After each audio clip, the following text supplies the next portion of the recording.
చూసావా దీని తెలివి? దీంతో నేను ఏగలేకపోతాను. మీరే ఏదో ఒక సొల్యూషన్ చెప్పండి. రేయ్, నాకు తెలిసిన పని మనిషి ఉందిరా. ఏమంటది? కొంచెం తిక్కదిరా. ఎవరో రత్త పని మనిషి అయితే చాలు. తీసుకోండి బాబాయ్.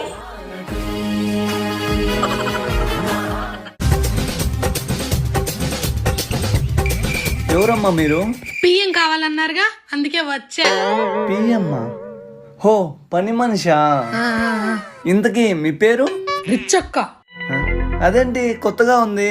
మేం పేదోళ్ళం కదా గారు, మా బతుకుల్లో ఎట్లా రిచ్ ఉండదు, కనీసం మా పేరులైనా ఉండాలిగా. అబ్బో సర్లే, పని చూసుకో.